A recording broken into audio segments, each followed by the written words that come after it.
श्री शिवाय नमस्तुभ्यम। हम सबको पता है कि 13 दिसंबर को पौष मास के शनिवार का बहुत ही पावन सा दिन है और आज के दिन आप सभी लोगों को काला धागा और काले तिल का ये उपाय बहुत ही ध्यान से करना है, जिससे आपकी फैमिली में, आपके परिवार में कभी कोई समस्या परेशानी ना हो पाए। ठीक है ना, चीज़ें क्लियर हो रही हैं। पौष मास का हर एक दिन अपने आप में बहुत पवित्र होता है, बहुत अच्छा होता है। तो आपको काला धागा और काले तिल का ये उपाय ज़रूर करना चाहिए। ठीक है ना, समझने की कोशिश करते हैं। जैसा कि मैंने आपसे बताया कि हम सभी लोगों को दो चीज़ें मात्र लेनी है। एक तो आपको लेना होगा काला धागा और दूसरे नंबर पे ज़रूरत पड़ने वाली है आपको काले तिल की। ठीक है ना, चीज़ें क्लियर हो रही हैं ना। अब इन दोनों सामान को कैसे क्या करना है, जैसे मान लीजिए कि आपकी फैमिली में, आपके परिवार में ऐसा बहुत सारे ऐसे लोग होते हैं ना जो बहुत ज़्यादा टेंशन में रहते हैं या बहुत ज़्यादा परेशान रहते हैं। अब परेशानी सिर्फ किसी एक चीज़ को लेकर के नहीं होती है। हर व्यक्ति के जीवन की जो परेशानी है, जो समस्या है, वो अपने हिसाब से अलग अलग होती है ना।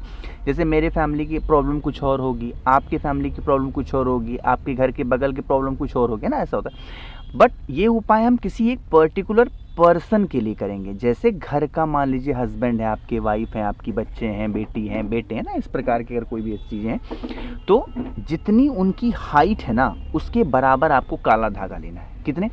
अच्छा, काला धागा क्यों लेना है? अगर भगवान शनि देव को प्रसन्न करना है, शनि देव को खुश करना है तो काला धागा लेना चाहिए। सिंपल सी बात है। कितने लोग हैं? जितनी उसकी हाइट। अच्छा, हाइट पता है, जब भी मैं ऐसी वीडियोस बनाता हूँ हाइट को लेके आप कंफ्यूज ऐसे होते हो। कुछ लोग क्या करेंगे, नीचे देखते रहेंगे, खुद से नापेंगे। आप अगर अपनी हाइट के बराबर का धागा खुद से नापोगे ना तो कभी भी वो सही नहीं हो पाता है ना। इसीलिए किसी और से कहना और अपने अंगूठे के नीचे धागे को दबाना, एक सिरा जो होता है धागे का, और दूसरा ऐसे ऊपर तक ले जाना। आप बिल्कुल सामने देखोगे, सर आपका उठा हुआ होना चाहिए, और किसी और से कहना, वो माप देंगे। तो परफेक्ट नाप का आपको धागा लेना होगा। ठीक है ना। चलिए, अब यहाँ पर ज़रूरत पड़ने वाली है हम सभी लोगों को किसकी? काले तिल की। ठीक, काला तिल भी अब आज के दिन जो इस्तेमाल करोगे वो ज़रूरत पड़ने वाली है हमें 31 काले तिल लेने हैं। 31, ध्यान रखिएगा। जो काला तिल लोगे वो गिन करके लेंगे। ठीक है ना। अब तांबे का पात्र ले लीजिएगा, उसमें जल भरिएगा। पौष मास चल रहा है, गंगा जल का महत्व तो बहुत ज़्यादा होता है, अपने कथा में सुना होगा। तो भर देना और पहुंच जाना सीधा देवाधिदेव महादेव के शिवलिंग के पास में।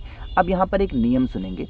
जो आपके पास में काला धागा है, जो भी परेशानियां हैं, शनिवार के दिन जब हम भोले बाबा की पूजा करते हैं, आराधना करते हैं, विनती करते हैं, तो एक चीज़ का ध्यान रखा करो। हम सभी लोगों को वाराणसी में है भोले बाबा, क्या नाम है उनका? काशी विश्वनाथ महादेव। क्या है? काशी विश्वनाथ महादेव के नाम से जो काला धागा है आपके पास में ना, वो यहाँ पर ऐसे गोल गोल लपेट देना, जो माता का हस्तकमल होगा। बातें क्लियर हो रही हैं क्या? माता के हस्तकमल पे। और फिर उसके बाद में 1 लोटा शुद्ध जल तांबे के लोटे से समर्पित करना। लेकिन समर्पित करने से पहले जो 31 दाने काले तिल के हैं, जो व्यक्ति परेशान रहता है उसका नाम और गोत्र बोल करके पहले समर्पित करेंगे और फिर बाद में 1 लोटा जल चढ़ा देंगे। इससे आपके परिवार की जो समस्या होती है, परेशानियां होती हैं, वो हमेशा के लिए दूर होती हैं। ठीक है ना, बातें क्लियर हो रही हैं। आगे बढ़ते हैं। इस वीडियो पे आज करने वाले हम लोग दूसरे उपाय की तरफ, जो कि हमें नॉर्मली रुद्राक्ष के साथ में करना है। अब ये उपाय कैसे करने हैं बहुत ध्यान से सुनिएगा। सबसे पहले समझ लेते हैं इस उपाय के जो बेनिफिट हैं, जो फ़ायदे हैं, वो क्या होंगे, है ना। पहला उपाय तो मैंने बताया, किसी व्यक्ति के घर में टेंशन है, परेशानी है। दूसरा, अगर कोई भी इंसान आपके घर में डिप्रेशन में बहुत रहता है, मतलब कहने का क्या है, वो सोचता बहुत है, अंग्रेजी में कहूँ तो ओवर थिंकिंग करता है या फिर ओवर थिंकर है वो इंसान, तो आप इस उपाय को करेंगे, उसका माइंड शांत होगा, वो सही दिशा में काम करेगा और जिस भी चीज़ को हाथ लगाएगा उसमें उसको सफलता ज़रूर मिलेगी। ठीक है ना। चलो, अब यहाँ पर रुद्राक्ष आपको दिखाई दे रहा है, तो ज़रूरी नहीं है कि आपको 7 मुखी मैं दिखा रहा हूँ तो 7 मुखी ही लेना है ना, कोई ज़रूरत नहीं है। आप कोई सा भी एक रुद्राक्ष ले लो, इसमें कोई इशू नहीं है, कोई दिक्कत नहीं है। ठीक है ना, कोई भी एक रुद्राक्ष लो। रुद्राक्ष लेने के बाद में अब आपको लेके जाना है भोले बाबा के शिवलिंग के पास में। जब हम रुद्राक्ष का कोई सा भी उपाय करते हैं तो भोले बाबा का एक नाम होता है जो कि मैंने आपको कई बार समझा रखा है। वो कौन सा नाम है? रामेश्वर महादेव। तो जो रुद्राक्ष है, पहले एक तांबे का पात्र लीजिएगा, उस तांबे के पात्र के अंदर जल भरिएगा, जल के अंदर गंगा जल डालिएगा और उसी रुद्राक्ष को कलश के अंदर डाल देना, ठीक है ना। डालने के बाद में फिर आप इस कलश को उठाएंगे और रुद्राक्ष के साथ में ही भोले बाबा के शिवलिंग के ऊपर समर्पित करेंगे। किसका ध्यान करोगे? रामेश्वर महादेव का स्मरण करते हुए समर्पित करना। रुद्राक्ष ऐसे बहता हुआ जल के साथ नीचे गिरेगा। इस रुद्राक्ष को जल के साथ इकट्ठा कर लेना, रोक लेना और इसी जल को घर पे लेके जाना। नाम याद रखना रामेश्वर महादेव के नाम से। अगर आप पिलाते हो उस व्यक्ति को तो उसकी बीमारियां, मतलब बीमारी कह सकते हो या फिर आप ये कह सकते हो उसकी जो टेंशन होती है वो दूर होगी, ठीक। अब यहाँ पर एक छोटी सी बात आपको बताना चाहता हूँ, बहुत ध्यान से चीज़ों को सुनिएगा। जैसे कुछ लोग रुद्राक्ष को लेके ऐसे कंफ्यूजन में होते हैं कि भैया जो रुद्राक्ष हमने अपने घर में रखा है हम पहचानेंगे कैसे कि असली है या नकली है। मैं यहाँ कोई पहचान बताने के लिए तो पूरी एक वीडियो चाहिए। यहाँ पर सिर्फ मैं बताना चाहता हूँ जो रुद्राक्ष आपके पास में है, बस आप अपने मन के भाव को पवित्र रख करके कोई उपाय किया करो कि नहीं हम ये उपाय कर रहे हैं, हमने रुद्राक्ष लिया है, मंगाया है या फिर खरीदा है, जो भी है, हमको ये असली रुद्राक्ष है। सीहोर का है आपके पास है तो बहुत अच्छी बात है, नहीं है मैंने दिया है तो भी बहुत अच्छी बात है, क्योंकि मैंने आज तक जितने भी लोगों को दिया है मैक्सिमम लोगों को सीहोर का ही दिया और जिनको नहीं दे पाया हूँ उनको मैंने बता दिया कि भाई सीहोर का नहीं मेरे पास ऐसे है, ठीक। तो जिनके पास में है उनके लिए बहुत अच्छी बात है, नहीं है तो कोई टेंशन लेने की ज़रूरत नहीं है। आपके घर में जो रुद्राक्ष है उसको मन से पवित्रता के साथ में पूजन करके और उपाय किया करिए, वो रुद्राक्ष आपको ज़रूर फलदायी होगा। और हर व्यक्ति के, हर सनातनी, हर हिंदू के गले में रुद्राक्ष होनी ही होनी चाहिए। आपने तुलसी माला पहनी है तो भी रुद्राक्ष पहन सकते हो साथ में, इसमें कोई दोष नहीं होगा, ठीक है ना। चलो आगे बढ़ते हैं अब इस वीडियो के हम लोग तीसरे उपाय की तरफ। और ये जो तीसरा उपाय आज बताने जा रहा हूँ ये स्पेशली होगी कर्ज मुक्ति के लिए, ठीक। ये कर्ज मुक्ति ऐसा नहीं कि सिर्फ आपके लिए है, ये कर्ज मुक्ति आप किसी और के लिए भी कर सकते हो, अपने दोस्तों के लिए, रिश्तेदारों के लिए, भाई के लिए, बहन के लिए, माँ के लिए, बाप के लिए, किसी के लिए भी कर सकते हो, पेरेंट्स के लिए भी कर सकते हो, कोई दिक्कत नहीं। अब यहाँ पर जो कर्ज मुक्ति के ये उपाय है इसके लिए एक नियम फॉलो करना बहुत ज़्यादा ज़रूरी है। वो नियम क्या कहता है?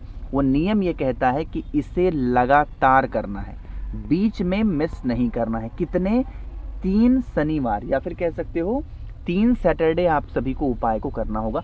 एक छोटा सा काम जल्दी से कर दो, वीडियो को लाइक कर दो। जिसने अभी तक चैनल को सब्सक्राइब नहीं किया और मेरी आवाज़ आप पहली बार सुन रहे हैं, चैनल को ज़रूर सब्सक्राइब करेंगे, ठीक है ना। स्क्रीन पर आपको नारियल दिखाई दे रहा है, जूट वाला नारियल जाओगे मार्केट में, आज के टाइम पे थोड़ा सा लगन वगैरह की वजह से थोड़ा सा महंगा मिलता है, 50-60 रुपए में तो मिल रहा है भाई, ठीक है ना।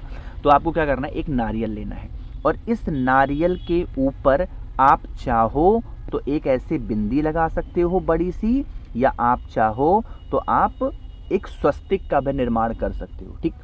अब आप इस नारियल को उठाना और आप अपने पूरे घर में जितने भी रूम्स हों, कमरे हों, उन सभी कमरों में घूमना। आपके घर के आसपास में कोई सा भी मंदिर हो, किसका?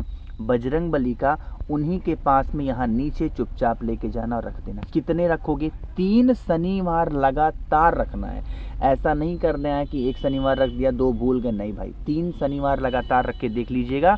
आपके घर परिवार की जो भी कर्ज से रिलेटेड समस्या होगी वो हमेशा के लिए दूर ज़रूर हो जाएगी। आगे बढ़ते हैं सबसे आखिरी उपाय अपने चौथे, और ये उपाय हम अपनी मनोकामना की पूर्ति के लिए कर रहे हैं, चाहे वो कितनी भी पुरानी, कितनी भी बड़ी विशेष हों, वो पूरी होंगी, ठीक है ना। इसके लिए कोई भी एक सामान लेना है। 2 चीज़ें दिखाऊंगा, एक तो आपको मूंग के दाने दिख रहे हैं और दूसरे नंबर पर आपको शमी का पत्ता दिख रहा है। दोनों में से जो भी आपको मिल जाए, चाहे शमी का पत्ता मिल जाए या आपको मूंग के दाने मिल जाए, दोनों में से कोई भी एक चीज़ को लो, तांबे के पात्र में जल भरो और पहुंच जाओ सीधा देवाधिदेव महादेव के शिवलिंग के पास में। नाम इस बार मैंने पहले ही लिख दिया है, क्या नाम? काशी विश्वनाथ महादेव के नाम से जो भी मूंग का दाना है या शमी का पत्ता है, यहाँ खाली स्थान पर माता के हस्तकमल और माता अशोक सुंदरी के बीच में ये जो खाली स्थान होता है, इसी पर मूंग के दाने या आपके पास में जो शमी के पत्ते उन्हें रख करके और अपनी मनोकामना कहते हुए समर्पित कर देने से आपकी जो विशेष होंगी, जो मनोकामना होगी, वो जल्दी पूरी होती है। तो कोशिश की है भाई बहुत ही अच्छा प्यार से बताने की। कोई चीज़ें समझ में ना आई हो नीचे कमेंट सेक्शन में पूछिएगा। मेरे जितने भाई बहन आवाज़ पहली बार सुन रहे हैं, चैनल को ज़रूर सब्सक्राइब करेंगे और कुछ पूछना रहा करे, बार बार कहता हूँ, नीचे ज़रूर पूछा करिए कमेंट सेक्शन में। श्री शिवाय नमस्तुभ्यम।